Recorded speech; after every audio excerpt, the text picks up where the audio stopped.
Buenos días a todo el mundo y gracias por la asistencia. Para mí me siento como pequeñico, nervioso, porque de alguna manera dar entrada a Antonio es ir a buscar la sencillez y a mí me cuesta.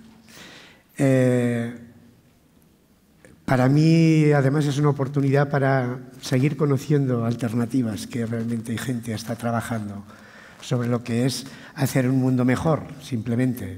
Igual no hace falta más. Y como a veces los nervios te traicionan, me he hecho unas pequeñas notas para así poder ir a la situación. La sesión estará... La distribuiremos primero en la presentación, luego intervendrá Antonio y luego dejaremos una media hora, a ver si es posible, de debate para abrir realmente las cuestiones en las que Antonio nos ha hecho pensar. Antonio Centeno nace en Montcada y Reixac. Te voy a hacer un poco de biografía porque si no, claro, pues no...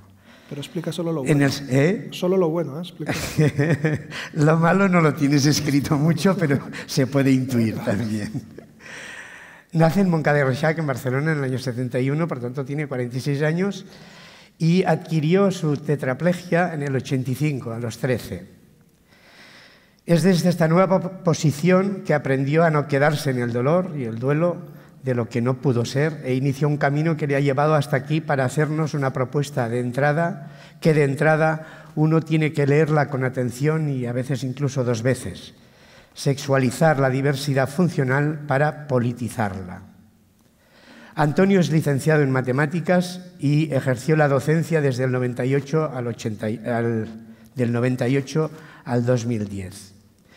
Desde que deja la docencia se dedica a algo que ha devenido socialmente muy productivo y en lo que desarrolla una actividad continuada. Podríamos decir que tiene el doctorado en vivir, en la especialidad de independencia y libertad. Desde el 2004 es miembro, y yo creo que por ahí empieza su parte más activa en todo eso que nos va a comentar y en su vida, es miembro del Foro de Vida Independiente y Libertad. Dignidad y libertad. Seguramente nos hablará de todo eso. Esta es una plataforma en red internacional de reflexión y pensamiento y de posicionamiento sobre las políticas en torno a la vida independiente. Y es con esa incorporación que él inicia ese largo camino. 2006 es miembro fundador de una pequeña oficina, pero grande, que se llama Oficina de Vida Independiente, con 9 miembros, desde la que, entre otras cosas, presentaron al Ayuntamiento de Barcelona, como algo significativo, un programa de asistencia personal que en estos momentos ya forma parte de la política municipal. Por otra parte, ha tenido una actividad proponiente en los distintos parlamentos. En el Parlamento de Cataluña en varias ocasiones, en 2005, en 2006, en 2010, y siempre en torno a lo que supone evidenciar lo que realmente queda por mejorar en normativas y en planteamientos en nuestra sociedad y, por tanto, en instancias políticas. Y también en el Congreso de los Diputados, ante la Comisión de Igualdad, en el año 2010, creo. 15. ¿15? 15, me parece. Es que no lo tengo apuntado aquí. Es responsable de proyectos culturales, audiovisuales, vinculados a la diversidad funcional. El sentido de estos proyectos es crear un imaginario social diferente de lo que es vivir en la comunidad partiendo de la diversidad. Este imaginario tiene sentido para todo el mundo y que a todos y a todas nos abre ventanas y oportunidades. En 2014 es co-guionista y actor del corto posporno tullido que se llama Nexos. En 2015, codirector del documental sobre sexualidad Yes, We Fuck.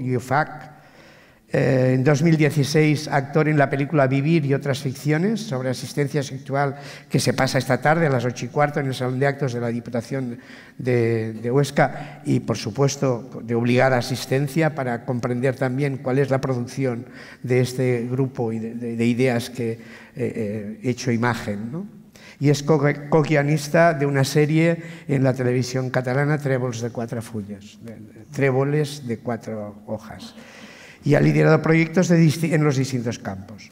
Tus manos, mis manos, planteando la asistencia sexual y sus soluciones, y colabora con el colectivo En torno a la silla para el diseño libre y colaborativo de productos de apoyo. Colabora en muchos proyectos y también en el área del arte, en el proyecto Art Transforma. Y él, en realidad, lo que va a abrir es dentro de los ejes temáticos de este congreso, en los que, para recordar, es arte y salud, que englobaría toda la parte que entendemos por terapias o el ser artista, es otro eje, es decir, cómo producimos arte desde las distintas situaciones y en el mundo del arte es puro y duro. Miradas a la diversidad funcional, la anterior sesión iba en este sentido, y él en realidad está abriendo esa parte, ese eje que es arte y transformación social.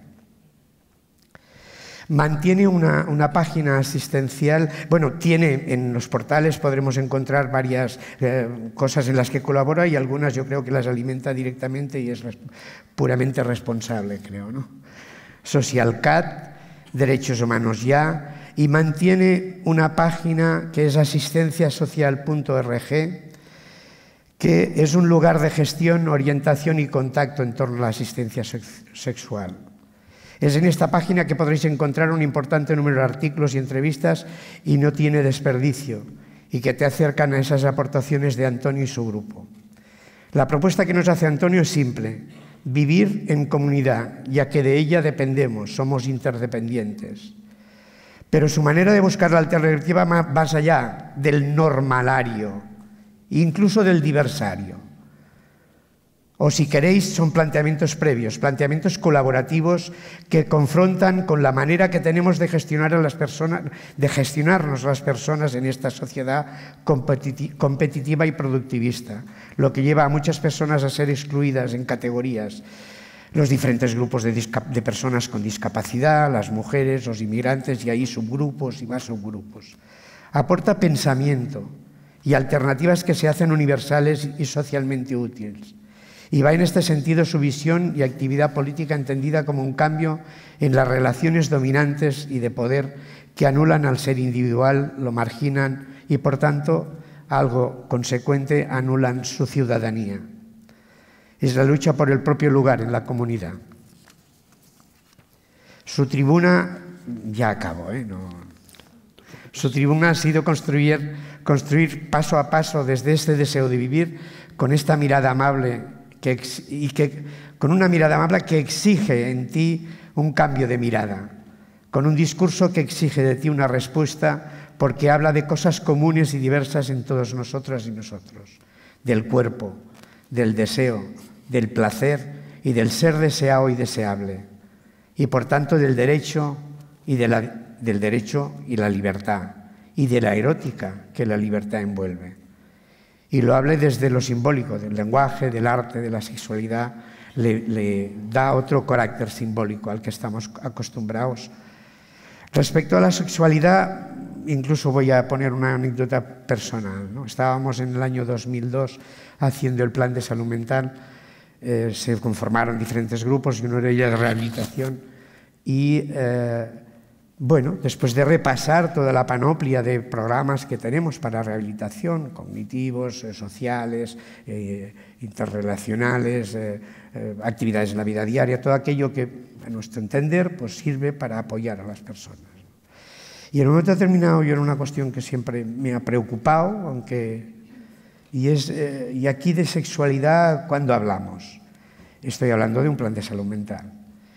De sexualidad, cuando hablamos, lo dije con una palabra, pues tal como me salió. Y aquí, cuando follamos. Es decir, hablamos mucho de lo que realmente hay que hacer, se debe hacer para normalizar. Estaríamos hablando de cómo hacemos ese normalario que es un punto de referencia muchas veces en nuestro trabajo. En el plan de salud mental, mirarlos, en los planes de salud mental, la cuestión sexual queda opaca. Fíjate, parece que es importante, pues queda opaca. Se queda en el terreno de lo individual, de lo escondido, ¿no? Bueno, incluso yo como profesional, yo creo que a partir de esa anulación hacemos ese normalario y nos olvidamos de vivir y además que otros puedan vivir. Y eso nos empobrece, y hablo simplemente desde el punto de vista profesional. Creo que de todo eso también nos va a hablar Antonio ahora, y de la película que, seguido en la Diputación, pues me imagino que le da una versión en imagen que realmente vale la pena de... Entonces, tuyo es el... Pues muchas gracias, Pedro.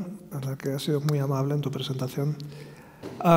Pedro tenía razón en que el título de la ponencia es un poco críptico, ¿no? Esto de sexualizar la diversidad funcional para politizarla parece una especie de acertijo, ¿no? ¿Qué querrá decir este tipo con semejante título, ¿no? Bueno, vamos a tardar un poco en llegar a explicar del todo el título, porque para poder entenderlo creo que necesitamos primero explicar algunas cosas que corresponden a todo ese recorrido que explicaba Pedro de activismo dentro del movimiento de vida independiente. El movimiento de vida independiente es un movimiento social, político, a nivel internacional, que arranca en la California hippie, como tantos otros, y que luego en Europa tiene su propia versión, ¿no? En España empieza en 2001 con la creación del Foro de Vida Independiente como una comunidad virtual de reflexión y de pensamiento. Y básicamente, aparte de la cuestión del lenguaje, que ahora entraré un poco, fijaos que nosotros hablamos de diversidad funcional, no de discapacidad, y ahora explicaré por qué eso no es un intento de ser políticamente correctos, que la verdad nos importa poco, sino que es un intento de ser políticos, es decir, de situar la cuestión de la diversidad funcional como una cuestión política, no como una cuestión de tragedia personal, de infortunio, de superación, de caridad, de solidaridad, de no sé qué, sino como una cuestión política, el cómo gestionamos la diferencia y el cómo asumimos la vulnerabilidad y la interdependencia a la hora de organizarnos socialmente, ¿no? Entonces decía que básicamente la propuesta del movimiento de vida independiente es una propuesta de realismo, porque toda esa construcción de la discapacidad, de la idea de la discapacidad, tiene que ver con ideas que son más bien mitológicas, ideas que no responden a algo real, sino a creencias que se han ido perpetuando, a clichés, a estereotipos, y que no responden exactamente a la realidad, ¿no? Por ejemplo, en toda la idea de la normalidad, ¿no? La discapacidad se basa en creer que hay gente que es normal, ¿no? Y otros que no. Y quienes no, pues parece que queda justificado que tengamos una vida de segunda, una serie de dificultades sociales porque no somos normales, ¿no? Entonces, claro, esta es una idea muy vacía, la idea de la normalidad. He dado bastantes charlas por muchos sitios y cuando pregunto nunca encuentro a alguien que sea normal, ¿no? No sé si hoy aquí hay alguien que sea normal. ¿Alguien normal en la sala? ¿No? Una vez me pasó que una persona levantó la mano y dijo, yo soy normal. Claro, también le hice ver que era la única que había levantado la mano, o sea que muy normal tampoco era, ¿eh? O sea que es una idea contradictoria, vacía, no hay nadie viviendo ahí, ¿no? Lo que sí que es real es que todos somos diferentes y esa diversidad es algo real, ¿no? Los cuerpos en particular son diferentes, no solo de una persona a otra, sino dentro de los diferentes ciclos vitales el cuerpo también va cambiando, ¿no? De manera significativa. Luego, otra idea que sustenta el paradigma de la discapacidad es la idea del cowboy solitario, de que hay gente que no necesita de los demás, que hay gente independiente, que hay gente autónoma, que hay gente autosuficiente, ¿no?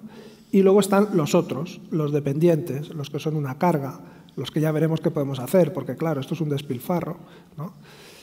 Y otra vez es una idea hueca, ¿no? Es decir, no hay nadie que pueda vivir, que pueda hacer su vida cotidiana sin contar con los demás, ¿no? Solo hace falta que pensemos un momento de dónde ha salido el agua que hemos bebido hoy, la comida que hemos comido, la hemos cultivado, la hemos cazado, la ropa que llevamos, la hemos tejido. Es decir, todo lo que hacemos a lo largo del día es gracias a que hay una comunidad que nos provee de productos y servicios, ¿no? Entonces, la realidad, la idea que realmente responde a lo cotidiano es esa idea de interdependencia, ¿no? De que hay unas comunidades en las cuales todo el mundo aporta y todo el mundo recibe de esa comunidad, ¿no? En cambio, esa idea de autosuficiencia es hueca, no hay nadie allí, es otra idea vacía, ¿no? También hay una idea de que ligada a la idea de antes de la normalidad, ¿no? De la manera de mirar la discapacidad es pensar que es algo producido por unos cuerpos incorrectos, unos cuerpos defectuosos, unos cuerpos que no son como deberían ser, ¿no? Y que esa es la causa de que esas personas con unos cuerpos que no son como deberían ser tengan una ciudadanía de segunda, ¿no? Esa es una manera de mirarlo, es decir, la mirada típica de la discapacidad es, imaginaos que salimos, vamos a coger un autobús, ¿no? Con Pedro, por ejemplo. Imaginaos que el autobús, la única manera de acceder que tiene pues es el escalón, no tiene una rampa para acceder. La manera típica de mirar esa situación sería decir, Antonio no puede subir al autobús porque a sus piernas le pasa no sé qué, de un síndrome de no sé cuánto, una enfermedad de no sé qué, ¿no? Y eso sería como una especie de cosa obvia, neutra, que es indiscutible, ¿no? Que esa es la realidad, ¿no? Bueno, pero esa misma escena la podemos mirar también de otra manera y podemos pensar, no, a las piernas de Antonio no les pasa nada, son piernas pues tan humanas y tan reales como las de cualquiera. Lo que pasa es que Antonio tiene otra manera de desplazarse, que no es la más habitual, él se desplaza rodando y es el autobús el que está mal. Este autobús ha sido mal diseñado, mal hecho. Todos los procesos sociales que han conducido a ese autobús son los que están mal, no las piernas de Antonio. Entonces, ¿cuál es la realidad? ¿Lo uno o lo otro? Pues eso es una decisión que tiene que tomar cada cual. Es decir, hay que asumir que la realidad no es una cosa que está ahí fuera y que la podemos observar de manera neutra y describirla. Eso no es así. La realidad la construimos a base de acuerdos. Tenemos que ponernos de acuerdo socialmente, políticamente, en cuál es la realidad. ¿La realidad es que hay cuerpos normales y cuerpos defectuosos? ¿O la realidad es que hay procesos sociales que son excluyentes para las diferencias? Pues cada cual tiene que situarse donde más cómodo esté, donde más le convenza la idea, y eso es la construcción de la realidad que tenemos que hacer de manera colectiva, ¿no? Nuestra idea, por supuesto, es que es la segunda, ¿no? Son los procesos sociales los que producen esa ciudadanía de segunda y no el hecho de que seamos diferentes. Eso en sí no tendría por qué generar mayores consecuencias, ¿no?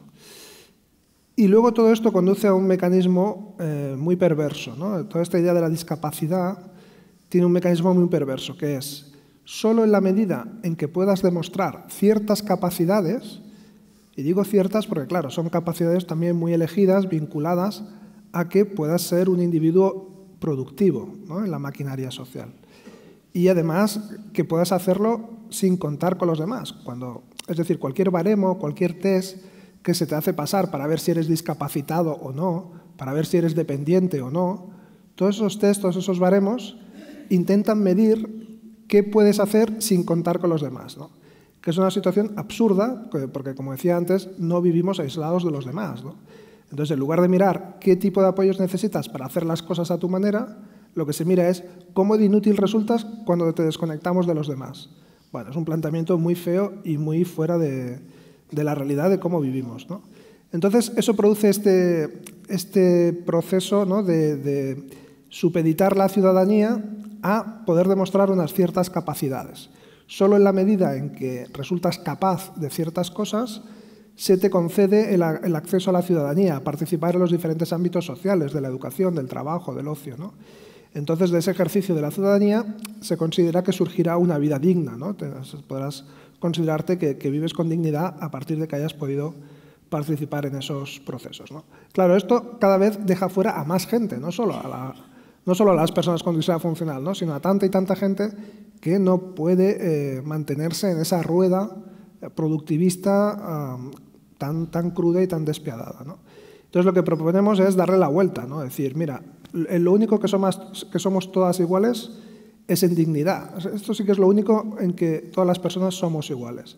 No hay nadie que tenga un ápice más de dignidad que otra persona, ¿no? Por el hecho de ser humanos tenemos la misma dignidad. Asumiendo esto, dado que tenemos la misma dignidad, debemos tener el mismo acceso a la plena ciudadanía, a participar en todos los ámbitos sociales, de la educación, del trabajo, del ocio, de lo que sea, ¿no? Y es del ejercicio de esa ciudadanía plena en todos los ámbitos de lo que van a surgir capacidades, ¿eh? A partir de que se te permite participar en todos los ámbitos, pues van a salir capacidades, ¿no? Pero este es el cambio importante, ¿no? La capacidad pensada como la consecuencia de la ciudadanía y esta de la dignidad, y no al revés, colocar la capacidad como una especie de filtro sesgador que deja fuera pues unos ciertos grupos humanos, ¿no? Vamos a pasar, Pedro. Vale, entonces, antes de llegar a por qué esa necesidad de sexualizar la diversidad funcional, quería explicar brevemente que la propuesta del movimiento de vida independiente, aparte de estas cuestiones ideológicas, digamos, se ha concretado en proyectos de asistencia personal para hacer vida independiente, proyectos muy concretos. Cuando hablamos de asistencia personal, hablamos de un apoyo personal de unas personas, que son los asistentes personales, que lo que hacen es, digamos metafóricamente, convertirse en tus manos y tus pies para que tú hagas todas tus tareas cotidianas a tu manera, que es con esas manos y con esos pies de otra persona. Pero de manera que es la persona con diversidad funcional la que se hace responsable de asumir toda la libertad y toda la responsabilidad de decidir con quién hace las tareas. Es decir, pensemos que el asistente personal es alguien que va a acceder a tu cuerpo, que va a acceder a tu intimidad, a tu espacio cotidiano, con tu familia, con tus amigos, en tu entorno de estudios o de trabajo, ¿no? Entonces, eso evidentemente es algo que solo la propia persona puede decidir con quién quiere hacerlo, ¿no? No es de recibo que la administración de turno se crea con derecho a decidir quién va a tocar tus genitales por el hecho de que la administración paga ese apoyo, ¿no? Entonces, esto que parece como muy obvio, ha costado mucho ponerlo en marcha, ¿no? Todavía está en un estado bastante digamos, incipiente, ¿no? A nivel de todo el Estado español. En Barcelona, en concreto, en el año 2006, ponemos en marcha, como Pedro decía, la Oficina de Vida Independiente, un grupito de 9 personas. 9 personas no de las más fáciles, es decir, no se escogieron las personas para que el proyecto saliese bien fácil, sino todas baremadas en grado 3 de la Ley de Dependencia, es decir, todas con la máxima necesidad de asistencia, ¿no? De manera que es la asociación, la Oficina de Vida Independiente, la que formalmente contrata a esos asistentes, pero lo hace solo a partir de lo que la persona indica, ¿no? O sea, la voluntad de la persona es necesaria y suficiente para contratar a sus propios asistentes, ¿no? Igual que también para despedirlos, si llega el caso, porque ese mecanismo de responsabilidad, asumir que tus asistentes en última instancia responden de su trabajo ante ti, no ante el coordinador de la subcomisión, de la comisión, del comité de no sé qué, sino ante ti directamente, ¿no? Eso hace que el servicio funcione con muchas más garantías de éxito, ¿no? En el sentido de que responda más a tus verdaderas necesidades y no a las necesidades del servicio, de la empresa o de lo que sea. Entonces, de esta manera, cada cual contrata a sus asistentes, organiza sus horarios, decide qué quiere hacer, cuándo, cómo, dónde, y la entidad, pues, con la financiación del Ayuntamiento de Barcelona, paga los sueldos, la seguridad social, las vacaciones, todo. Entonces, normalmente cuando explicamos esto, la gente dice, hombre, pues está muy bien, es mucho mejor vivir de esa manera, que tú estés en tu entorno organizando tu vida con toda la libertad, y mucho mejor que no estar dependiendo de la familia, de manera que ni la familia ni tú tenéis libertad, y mucho mejor que estar internado en una institución donde no tienes ni tu espacio de intimidad, donde no decides con quién vives, donde no decides quién toca tu cuerpo, donde tienes que pedir permiso para entrar y para salir. Es decir, que una vez que asumes este cambio de mentalidad que propone el movimiento de vida independiente basado en la diversidad y las ideas que os había explicado antes, lo que ocurre es que cosas que habíamos visto como parte de la solución, como pueden ser las residencias o el servicio de ayuda a domicilio, entonces empiezas a verlas como parte del problema, ¿no? Porque si vivir de una manera en que cada día acceden a tu cuerpo personas que tú no has elegido, si te ves forzado a vivir con personas que tú no has elegido, si no tienes un espacio de intimidad, si no decides lo que comes, si hay una hora para cagar y otra para comer, si tienes que pedir permiso para entrar y salir, si esa forma de vida con ese nivel de violencia sobre los cuerpos y sobre las vidas, si eso es la solución, entonces ¿cuál era el problema? ¿Y quién lo tenía? ¿Qué es lo que se quería resolver? Creo que a veces, cuando nos ponemos a pensarlo, nos quedamos un poco sorprendidos de que exista ese nivel de violencia y que hayamos podido asumirlo como solución de algo, ¿no? Cuando en realidad es parte del problema. Entonces, esta oficina de vida independiente nos permitió vivir de esta manera independiente, que vivir independiente no quiere decir vivir sin contar con los demás, sino justamente vivir de manera que puedes elegir libremente cómo te vinculas con los demás, que no estás supeditado a relaciones de dominación que se te imponen a partir de unos servicios a los cuales tú te tienes que adaptar, ¿no? Entonces, a veces cuando explicas esto, la gente dice, pues está muy bien, es una propuesta muy interesante, pero eso debe ser tan caro que es imposible poder ofrecer eso a todo el mundo, ¿no?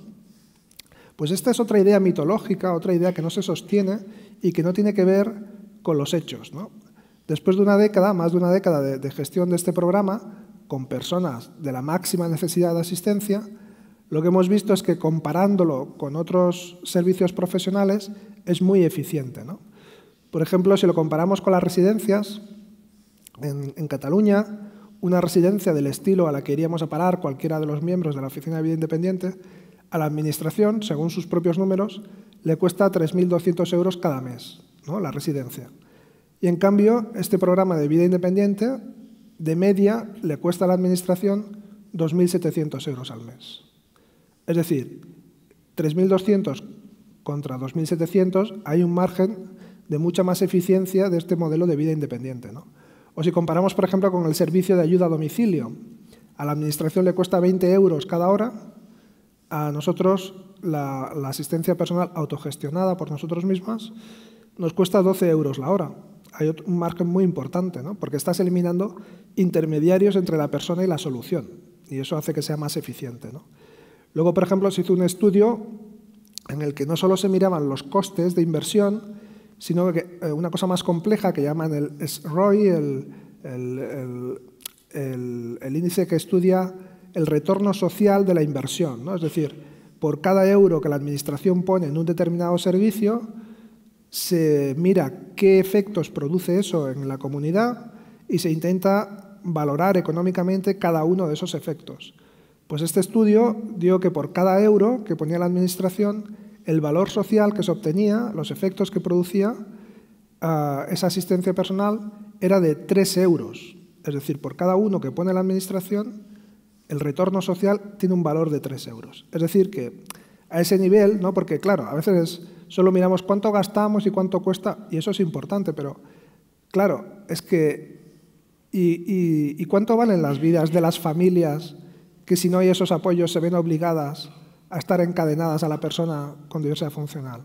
¿Cuánto vale la vida de esas madres, de esas esposas, de esas hermanas?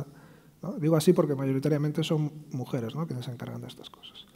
¿Eso cuánto vale? ¿No vale nada o vale algo? Porque, claro, esta es la cuestión, ¿no? Decía Antonio Machado eso de que es de necios confundir valor con precio. Y creo que esto es lo que pasa, ¿no? Es decir, parece que si esto lo hacen las familias es gratis. Bueno, es gratis si es que las vidas de esas personas no cuentan para nada, ¿no? Si son vidas valiosas, pues igual no es tan gratis, ¿no? Bueno, entonces, esto funciona, ¿no? Pero a pesar de tener experiencias de este tipo que demuestran que la parte material de la propuesta del movimiento Vida Independiente funciona bien, a pesar de tener leyes que generan esta figura de la asistencia personal, como la Ley de Dependencia, como la Convención de Derechos de las Personas con Discapacidad de la ONU, a pesar de todo esto, lo que vimos es que hacia 2012, habían pasado 6 años de todo esto, la gente seguía viviendo igual, o encerradas en instituciones o a cargo de la familia. No había habido un cambio real en las condiciones de vida. Entonces pensamos, si con cambiar las leyes no es suficiente, entonces ¿qué sentido tiene el activismo? ¿Para qué hacer esto si luego, aunque cambien las leyes, no cambia la vida de las personas, ¿no? Y lo que vimos es que hay unas leyes que son más poderosas que las leyes escritas que salen del Parlamento, que son esas leyes que nos informan de partes de la realidad que no conocemos directamente, y entonces esa información nos llega a través de la cultura, de los medios de comunicación, y que nos dicen cómo tenemos que actuar ante esa realidad. ¿Qué es lo que ocurre con la diversidad funcional? Como la diversidad funcional sigue circulando por una especie de universo paralelo en las residencias, los centros especiales de trabajo, los centros de día, los centros de tarde, de noche, las escuelas especiales, el transporte especial, todo ese universo paralelo que impide la convivencia, Entonces, mucha gente, la única idea que tiene de la diversidad funcional es la que la cultura pone en su cabeza. ¿Y qué relato cultural hay sobre la diversidad funcional? Pues muy pobre, ¿no? Hay un relato muy pobre, ¿no? Vamos a pasar la diapositiva, Pedro.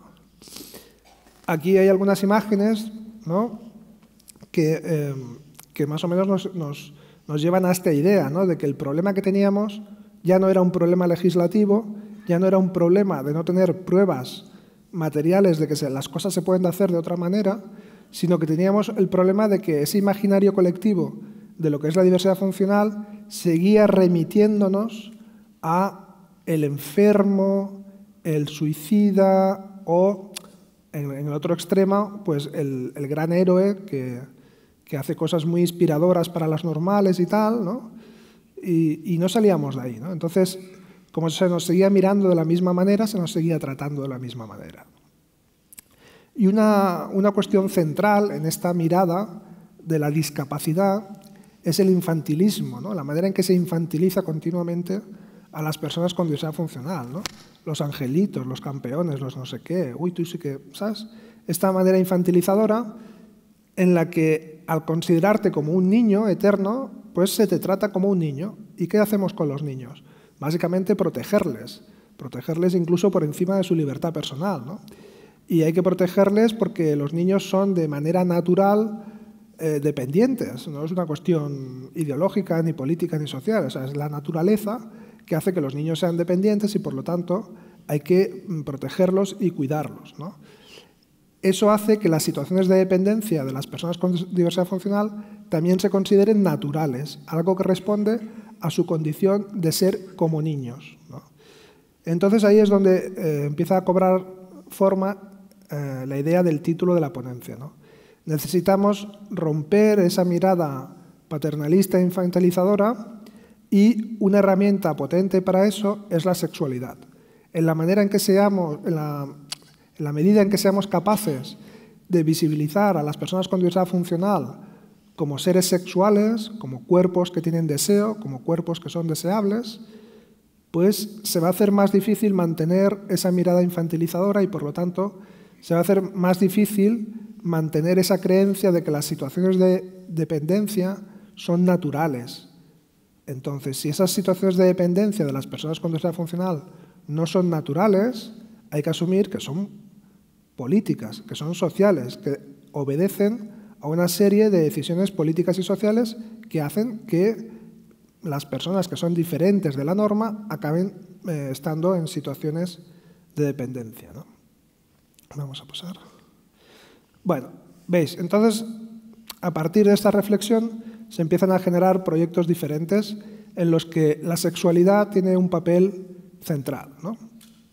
Por esta cuestión que decíamos de que es necesario romper con las dinámicas infantilizadoras. Si recordáis la diapositiva de antes y comparáis con esta, solo a nivel visual ya queda claro que estamos en otra historia, ¿no? Que las propias personas con diversidad funcional hemos decidido que nuestra agenda política va a ser otra, que nuestra agenda política ya no la va a dictar ni la academia, ni los partidos políticos, ni nadie, salvo nosotras mismas desde nuestra propia realidad.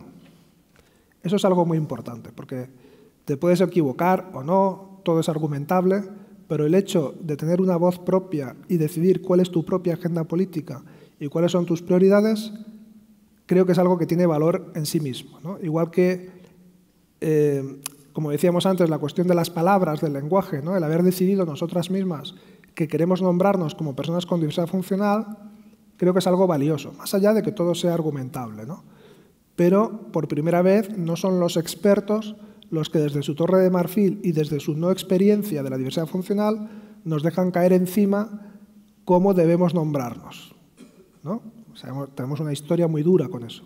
Subnormales, minusválidos, inútiles, tullidos.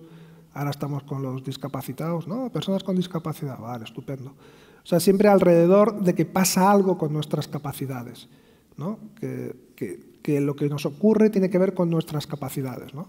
Entonces lo que decimos, no, lo que ocurre no tiene que ver con nuestras capacidades, tiene que ver con la discriminación por ser diferentes. Por eso hablamos de personas discriminadas por su diversidad funcional, ¿no? Y lo abreviamos diciendo personas con diversidad funcional. Pero este es el cambio, es decir, esto es un cambio de eje de pensamiento, de dejar de pensar en que las capacidades son el centro de lo que define la realidad de los cuerpos diferentes, a pensar que es la discriminación de la diferencia lo que produce una serie de problemáticas en quienes estamos fuera de la norma, ¿no? Bueno, sobre estos proyectos veis que hay de muy diverso tipo, desde el documental sobre sexualidad y diversidad funcional Yes We Fuck, que desde hace poco está libre en Internet, lo podéis ver libre en Internet. A partir de ahí se generan también otros contactos, otros proyectos. Esta tarde veremos la peli de ficción que se llama Vivir y otras ficciones, que también aborda toda la cuestión de la vida independiente, de la asistencia personal, también de la asistencia sexual, que ahora hablaremos un poco de qué es eso. Tanto la diversidad funcional en general como la salud mental también está muy presente en los hilos de la película. Sí, que como decía Pedro, creo que es bastante recomendable que no nos la perdamos hoy por la tarde porque nos va a permitir profundizar en el debate, ¿no?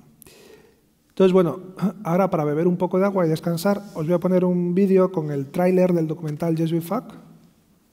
¿El tráiler del documental es posible? No, esto no creo que sea. No.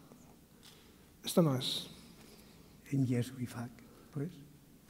A ver.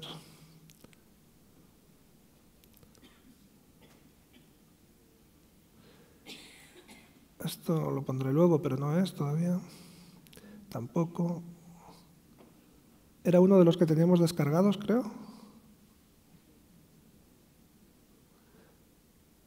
A ver. Bueno, si va a ser muy problemático. ¿Yo? No, Amasturbo. no era este, no era este. ¿Yo? Bueno, no pasa nada, luego lo recuperamos si puede ser. Pues vamos a otra cosa. Bueno, os quería enseñar un tráiler del documental que, como digo, está libre en Internet, o sea que lo podéis ver cuando queráis en casa. Es un documental con 6 historias concretas, reales, sobre personas con diversidad funcional en torno a la sexualidad. Y entonces quizá voy a empezar por el otro proyecto, el de Vivir y otras ficciones, que veremos esta tarde. Vamos a ver el tráiler de Vivir y otras ficciones.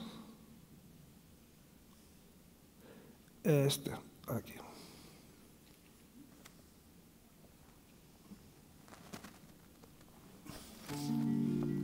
Por favor. Miénteme.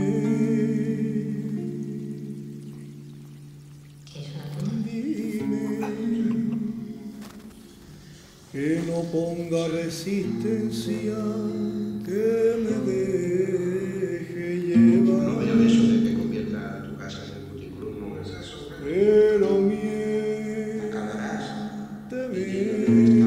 que te la gané con la que está cayendo. No es así como las putas. Se vio casado, se habían confundido.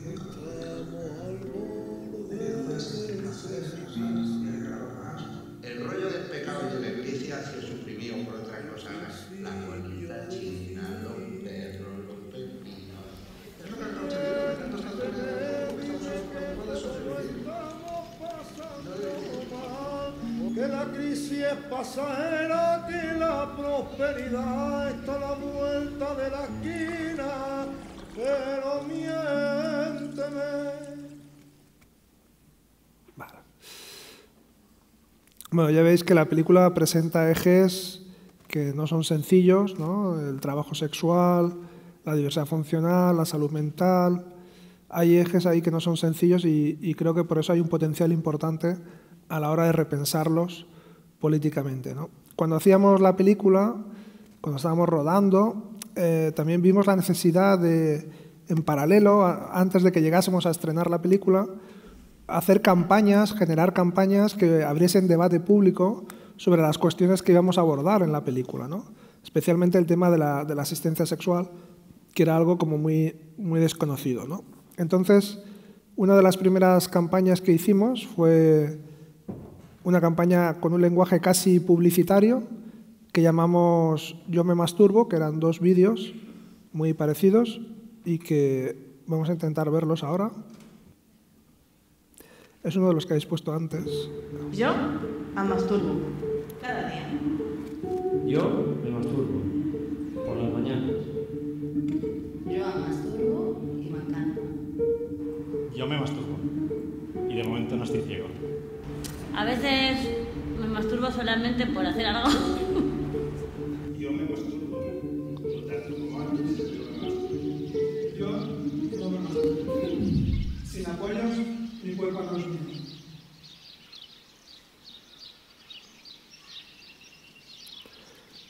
Bueno, veis, es una campaña que planteaba eso, la asistencia sexual entendida como un apoyo para acceder a tu propio cuerpo, no a otros cuerpos, no al asistente, sino a tu propio cuerpo. Vamos a ver el otro vídeo, porfa, que es muy parecido a este. Yo me masturbo. Nadie conoce mi cuerpo mejor que yo. Yo me masturbo con esta y con esta. Yo me masturbo. Yo soy la dueña de mis orgasmos. Yo me masturbo. Es otra forma de quererme y de cuidarme. Yo me masturbo. ¿Tú no? Yo no me masturbo. Sin apoyos, mi cuerpo no es mío.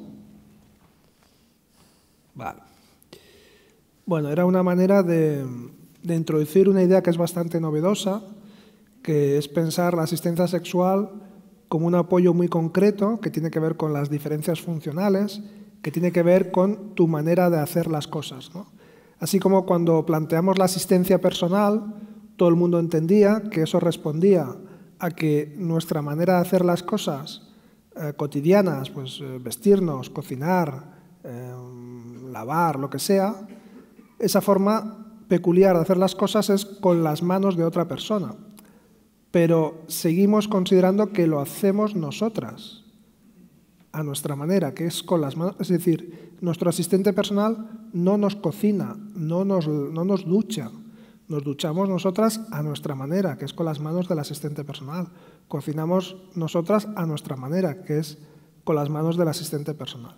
Creo que eso a veces se entiende mejor cuando hablamos de una acción concreta, que es la de moverse, la de desplazarse, ¿no?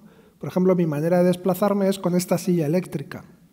Entonces yo con esto, si no hay escalones, me puedo mover por toda la ciudad, ¿no?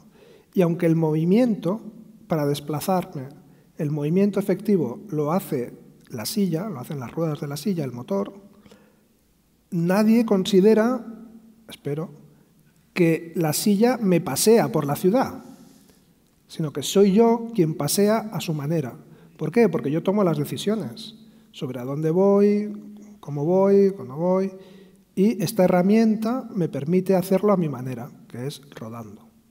Entonces, de la misma manera, la asistencia personal es esa herramienta humana que te permite hacer las cosas a tu manera, pero como tú conservas la responsabilidad y la libertad de tomar todas las decisiones sobre esas acciones, tiene sentido considerar que las estás haciendo tú, a tu manera, que es con las manos del asistente.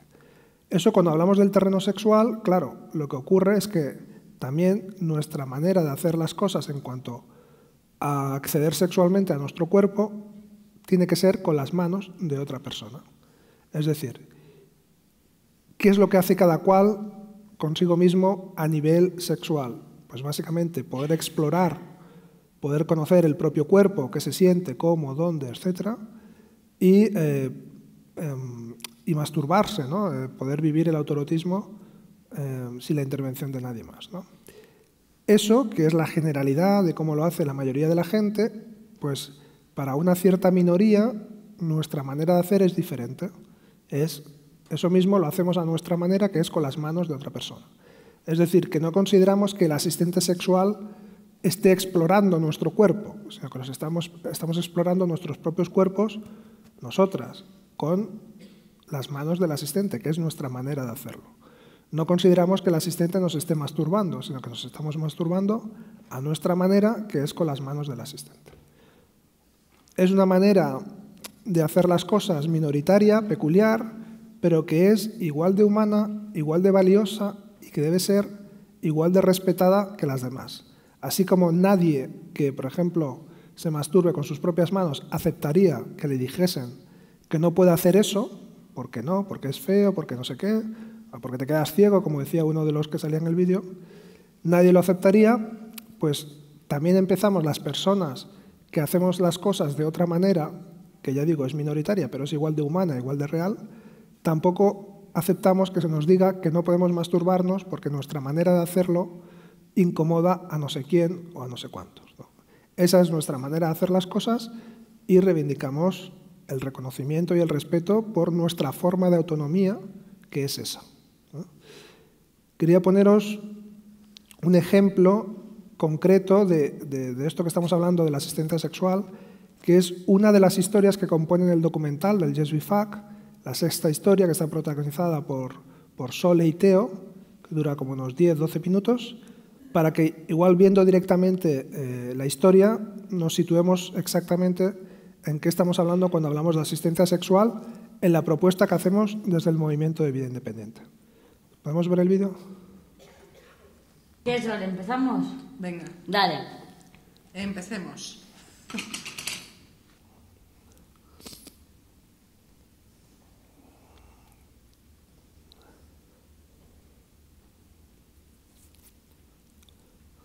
No sé a lo que quiero pedirte.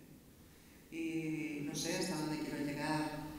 Con un asistente sexual es fundamental que exista un feeling entre tú y yo. Y el hecho de que yo pueda escoger a esa persona, futura asistente sexual mía, yo creo que es vital, ¿sabes? Y bueno, pues eso, ¿no? Entonces ahora pues, me parece interesante no sé, pues el que me puedas poner en la cama, el que me puedas coger la mano, ¿no? Y ayudarme a recorrerme, ¿no? Pues no sé, lo que pueda, ¿no? Y bueno, también obviamente sentirte a ti, ¿no? Pues porque hay partes, ¿no? Que si no me ayudas tú directamente, pues no voy a poder llegar, ¿no? Pero sí.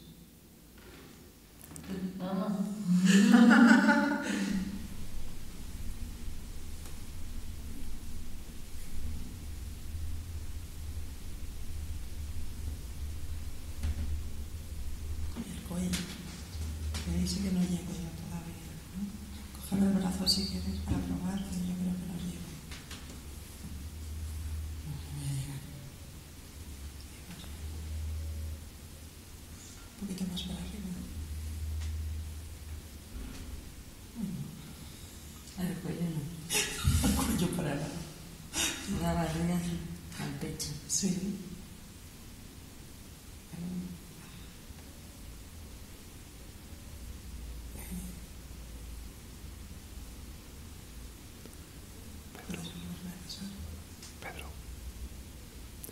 Pedro.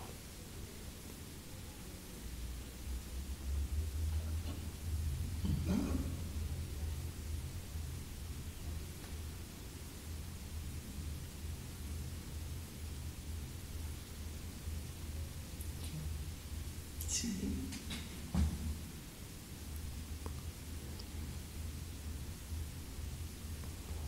Ahora sí, voy a acariciar el muslo.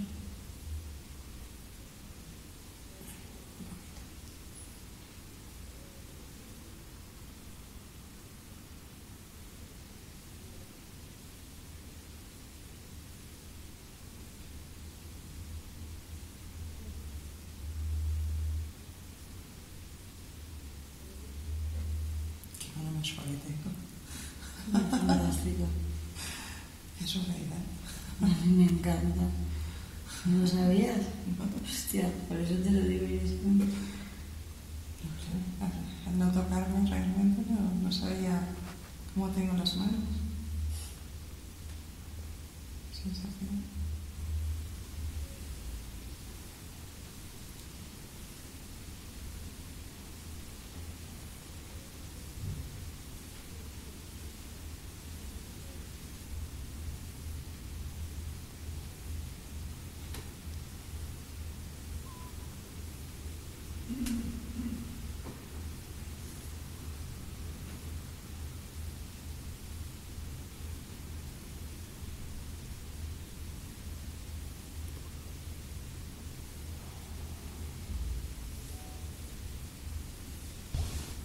Podrías tocarme la cara, el cuello.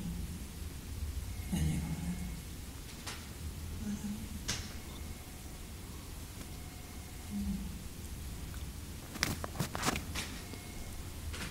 Y empezar.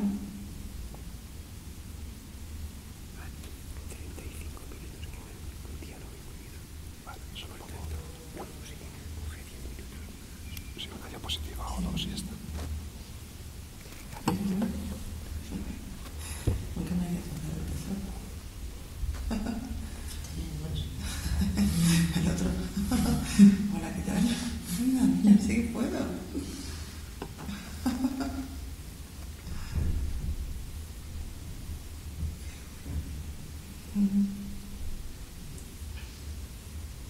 Mira, a ver si llevo a tocarme más por delante.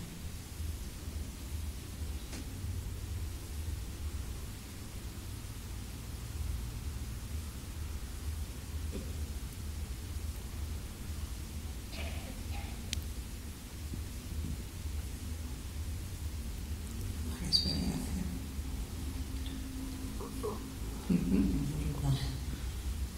Suavemente cuesta.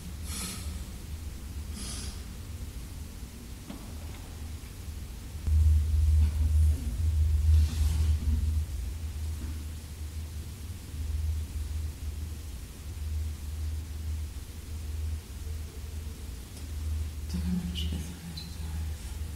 Arriba.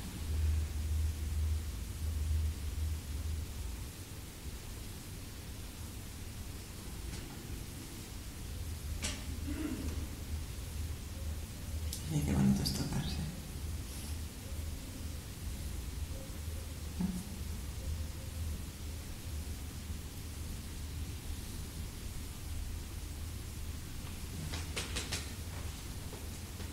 Podrías tocarme un poco la cara, el cuello.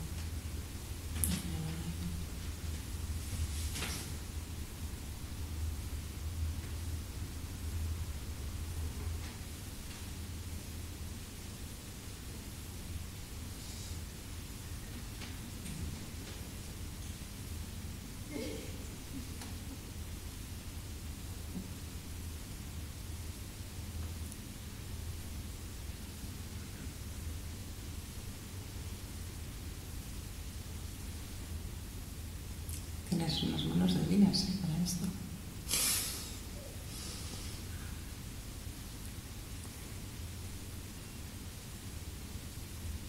El cabello de pie, tu cabello tocado.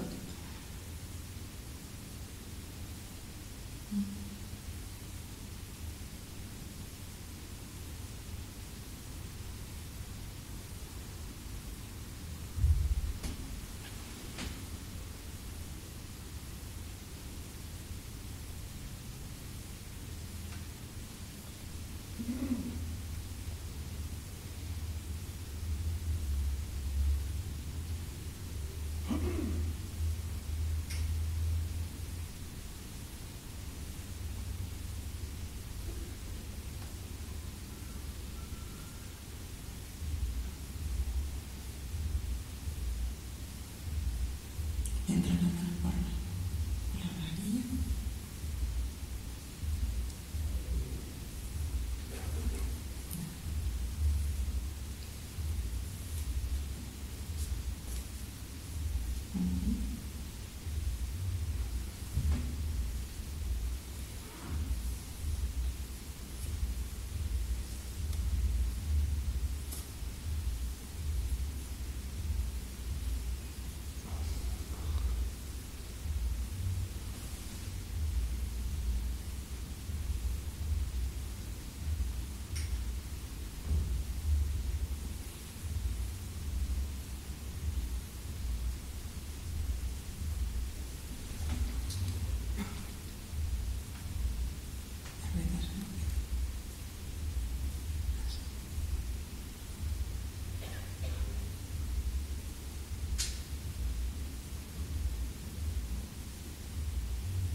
Porque una persona que necesita apoyo tiene que estar limitada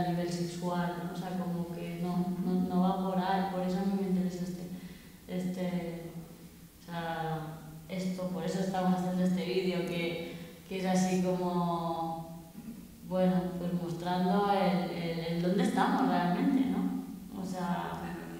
El poder dar visibilidad, ¿no?, a todo esto es importante, ¿no? Y pues que las personas con diversidad funcional lo descubran también, porque tampoco sabemos que podemos pedir, claro, y que es nuestro derecho también, ¿no? Bueno, pues ya veis cómo esa idea de asistencia sexual se plasma en esta historia, cómo Teo se convierte en las manos de Sole. No hay que confundirse, ¿eh? No es que Sole nunca hubiese tenido experiencias sexuales. Sole ha tenido parejas, novios, amantes. Lo que no había hecho nunca es estar sexualmente a solas consigo misma a su manera, que es con las manos de otra persona, con las manos del asistente sexual. Esto a sus 40 y es algo que nunca había experimentado ella, ¿no? Porque siempre cuando había estado sexualmente con alguien era un intercambio en el que la sexualidad de la otra persona estaba igualmente implicada, ¿no? Aquí el asistente Teo no implica su sexualidad en el sentido de que ni su deseo ni su placer están implicados en nada de lo que ahí ocurre, y su cuerpo solo la mínima expresión para que solo pueda hacer las cosas a su manera, que es con las manos del asistente y nada más. Entonces, esta propuesta es como bastante novedosa. También sería bueno, ¿podemos volver al PowerPoint, por favor? Sería bueno también no irse con la idea de que la sexualidad de las personas con diversidad funcional consiste en utilizar asistencia sexual. No. La sexualidad de las personas con diversidad funcional es tan compleja y tan rica como la de las personas sin diversidad funcional. Lo que ocurre es que hay una herramienta, que es la asistencia sexual, que es importante porque permite romper una barrera primordial, que es la de acceder sexualmente a tu propio cuerpo.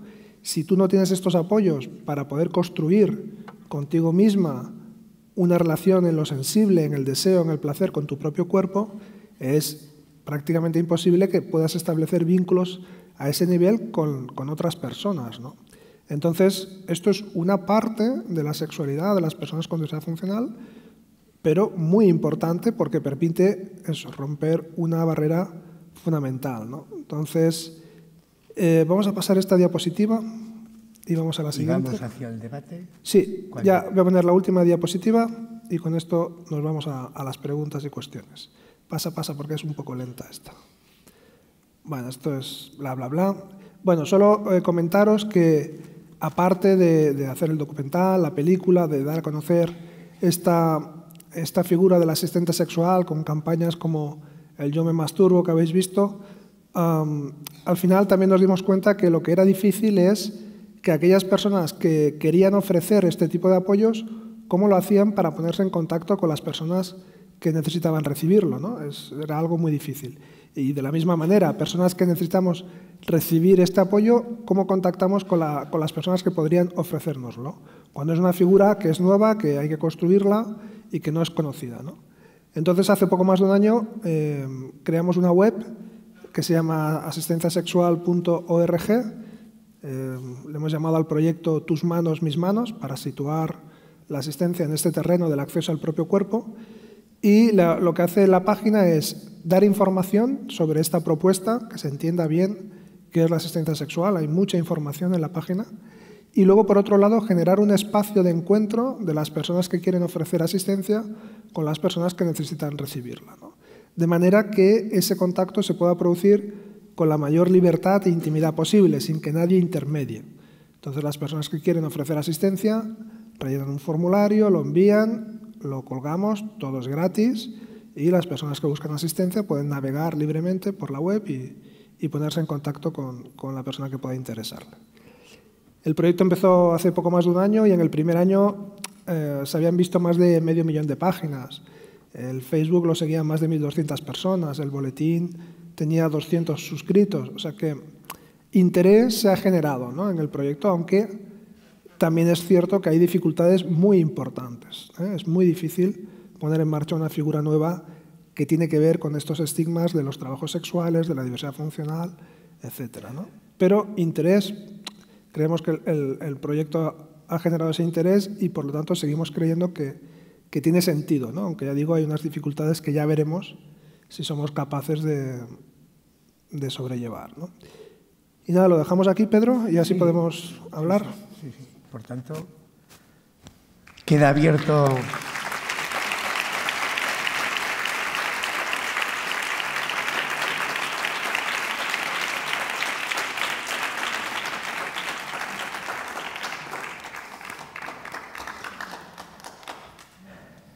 Simplemente eso. Sí. Al debate. Buenos días. Muchas gracias por la exposición. Creo que ha sido tremendamente clarificadora. Quería plantearte un par de cuestiones. En primer lugar, con relación a la asistencia sexual, si no estoy mal informado, creo que algunos países, especialmente nórdicos, lo tienen ya reconocido y hay legislación al respecto. Y no sé en qué sentido se plantea eso en nuestro país. Y en segundo lugar, no sé si se puede ampliar un poquito más el modelo que ha establecido sobre la diversidad funcional. Yo creo que es muy interesante y que tiene que ver, es un cambio de paradigma, de entender, de conceptualizar la discapacidad. De ese cambio de paradigma seguramente se desprenden cambios en las prácticas profesionales, cambios en las prácticas parentales, seguramente una revisión de los servicios, seguramente una revisión también del papel de las asociaciones.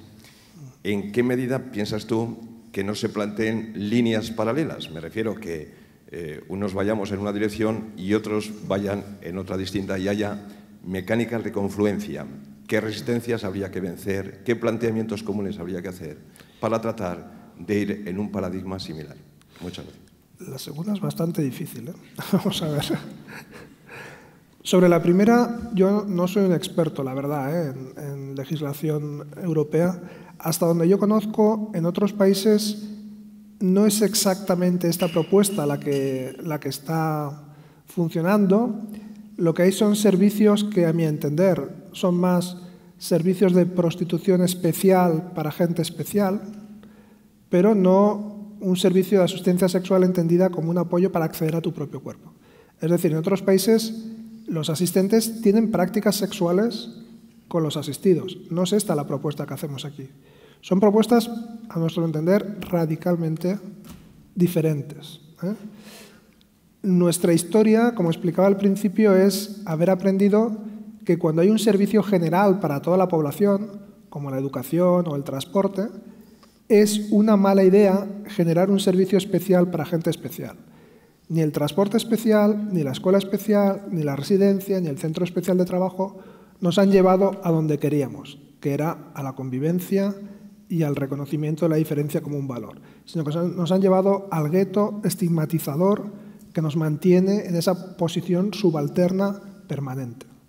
Entonces, si eso lo hemos aprendido a lo largo de décadas y ahora uno de los retos más importantes que tenemos justamente es superar esos modelos y que la escuela sea inclusiva y que no haya escuela especial y que el transporte no sea especial, sino que todo el transporte sea accesible y que la gente no viva encerrada en residencias, sino que viva en su entorno con apoyos comunitarios, etcétera, etcétera.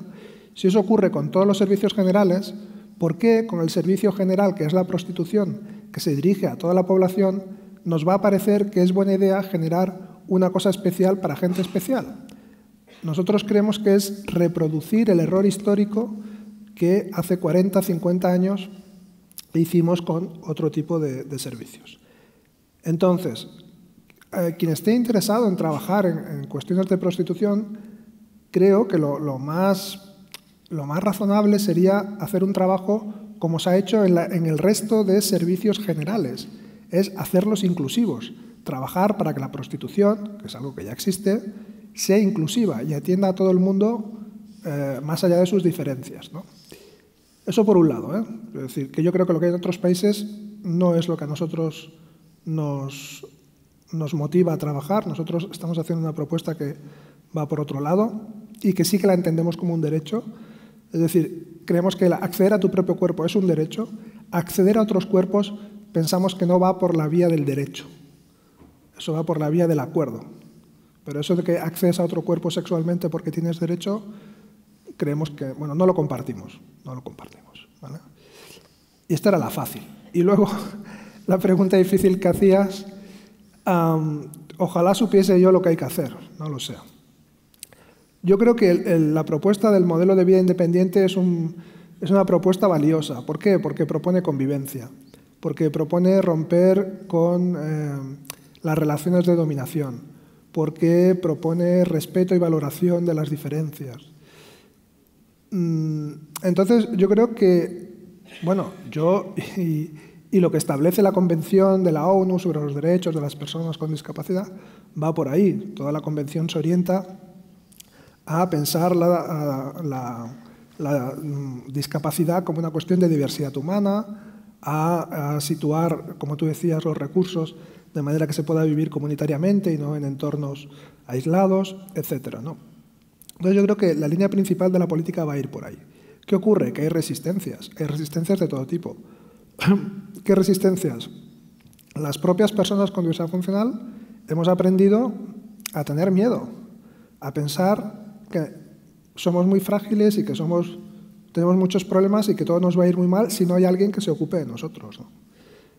Entonces, primero romper con todo ese discurso que hemos hecho interno propio nuestro es algo muy difícil y muy complicado, ¿no? Luego las propias familias, ¿no?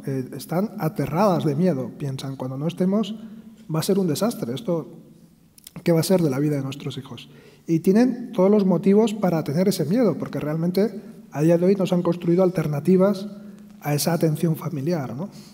Los profesionales se sienten amenazados cuando les dices que hay que transferir el poder de decisión de su conocimiento académico a la libertad personal de la propia persona, aunque no tome las decisiones que al profesional le parecen las mejores, pero que sean las suyas, las de la persona, pues los profesionales se sienten amenazados. Las asociaciones que mencionabas, hemos pasado de que en los 70, los 80, esas asociaciones reclamaban derechos a que ahora se han convertido en gestores de servicios, a los cuales cuesta mucho diferenciar de la propia administración. Entonces, muchas veces el papel de estas asociaciones está siendo, más que transformar la sociedad, ser la herramienta útil para la administración de poner un colchón, una distancia, entre las propias personas con diversidad funcional para que sigan sometidas en su sitio subalterno y no tener que hacerlo directamente en la administración. Entonces, es lo que decía, cuando uno asume este cambio de paradigma, este cambio de mentalidad, eso tiene consecuencias. Y cosas que hasta ahora hemos visto como parte de la solución, hay que empezar a asumir que son parte del problema. Y esto pues hay que ir trabajándolo. ¿Que se producen trabajos en direcciones opuestas o tal? Bueno, lo de la unidad tampoco nos ha ido tan bien. ¿Me entiendes? Cuando el CERMI dice que representa 3,5 millones, no sé qué, no sé cuánto, y luego firma todas las leyes que todos los gobiernos proponen, y luego estamos donde estamos, y las leyes no se cumplen y no pasa nada, pues tampoco nos ha ido bien, no nos ha ido tan bien esa unidad. A lo mejor ahora nos toca vivir una época más convulsa, donde haya propuestas diferentes y la gente se vaya situando por contraste, viendo una, viendo la otra, pues se vaya situando dónde quiere trabajar y hacia dónde se quiere mover. Y creo que es un poco inevitable que haya una época, pues eso, yo creo que un poco convulsa y un poco caótica, ¿no? Porque hay muchas resistencias. Un poquito de agua, por favor.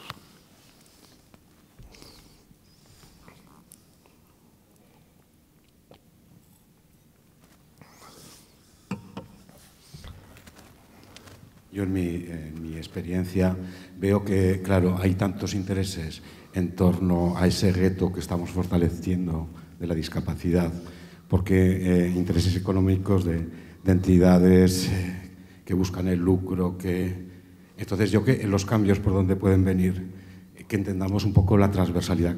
Yo hace poco una experiencia así de tipo personal, en que sientes la agresión, en un servicio médico, no detallaré circunstancias, no, pero es la transversalidad, ahí estamos todos. Y si la sociedad no entiende, y entonces ese reto se irá deshaciendo, iremos deconstruyendo todo eso. No sé por qué razón, pero me estoy poniendo nervioso. Lo dejo.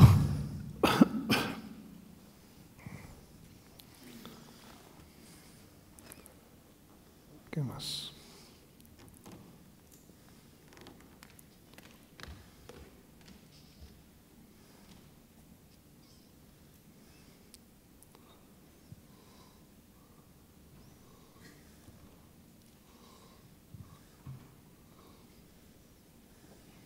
Hola Antonio, bueno, gracias por tu conferencia. Yo quería consultarte en relación un poco a la pregunta anterior, digo porque en España y en América Latina, yo vengo de Argentina, está surgiendo con mucha fuerza el movimiento, las luchas feministas, donde se están poniendo sobre la mesa la cuestión del cuidado, la cuestión de la cara oculta del consumo, la cuestión de la productividad.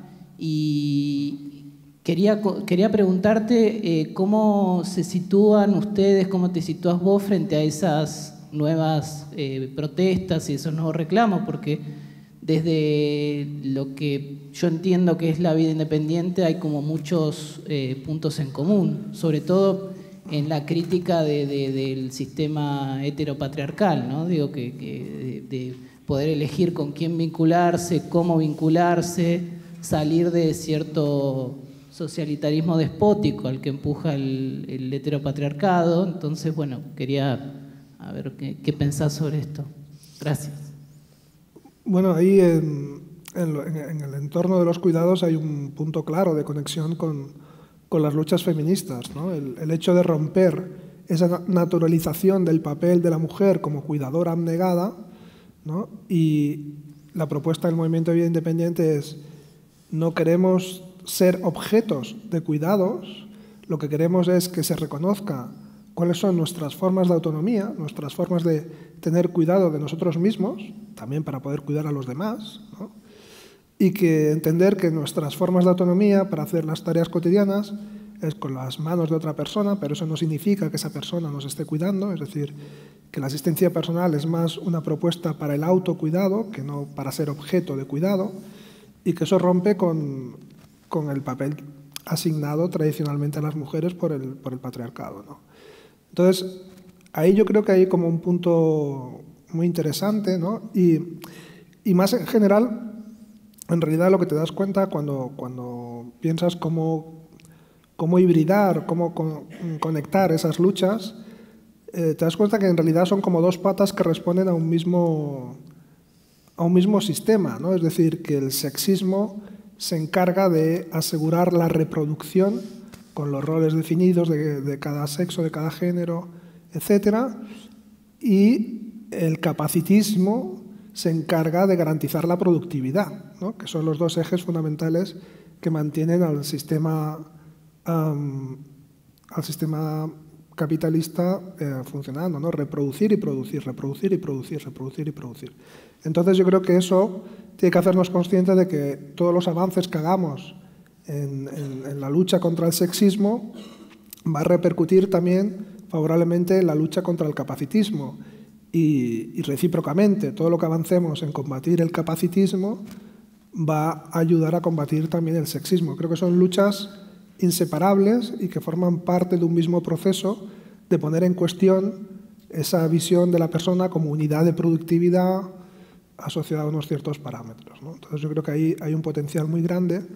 Cuando hicimos el documental del Yes We Funk, ahí nos fuimos, en el proceso de hacer el documental, nos fuimos encontrando con otros grupos políticos que hacen política alrededor del cuerpo, pues eso, feminismos, transfeminismos, la lucha del activismo gordo, yo qué sé, la asamblea de Majaras, bueno, toda una serie de gente con una visión crítica de la diferencia, en la cual no se intenta encajar en el sistema, sino poner en cuestión que el sistema deje fuera o deje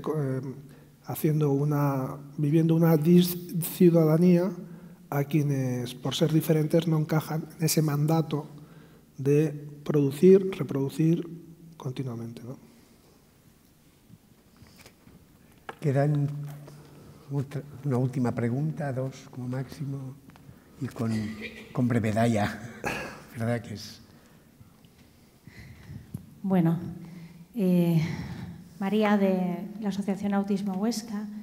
Antonio, gracias por este espacio para pensar de otra manera. Te he autoproclamado mi asistente personal de pensamiento divergente. Me ha venido muy bien, gracias. Tenía dos cuestiones.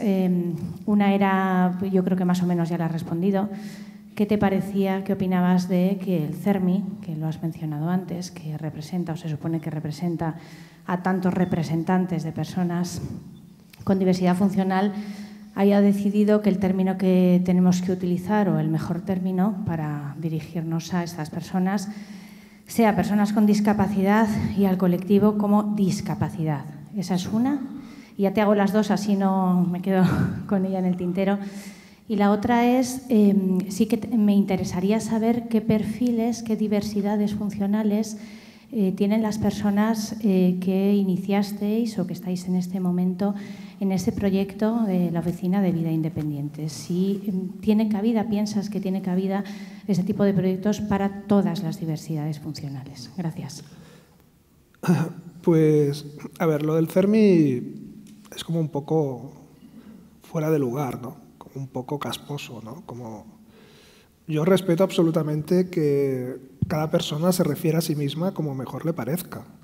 Y si a alguien, después de pensar en las implicaciones que tiene, resulta que le gusta mucho la palabra discapacidad y la quiere utilizar, oye, pues adelante. Yo no le voy a decir a nadie cómo tiene que referirse a su propia realidad. Nosotros hacemos una propuesta que es la que nos convence, la que nos gusta y la que pensamos que puede ser más útil para transformar socialmente. ¿Que otras personas quieren referirse con otras palabras? Pues, por supuesto, son muy libres de hacerlo, ¿no? Lo que nos parece fuera de lugar es que alguien intente decirle a los demás lo que tienen que decir. Pero bueno, ¿pero qué se han creído? Es que le han dicho al gobierno cómo tienen que decir las cosas. Es que le han dicho al Parlamento cómo tienen que decir las cosas. ¿Pero qué se han creído? Que eso del ordeno y mando se acabó. Que se acabó. Que vamos a hacer lo que nos dé la gana. Y ellos que hagan también lo que quieran. Faltaría más. Pero que dejen de pensar que tienen la potestad de decirnos a los demás lo que tenemos que decir. Eso se acabó. Luego... Bien. Luego lo de... No estaba preparado, no estaba preparado.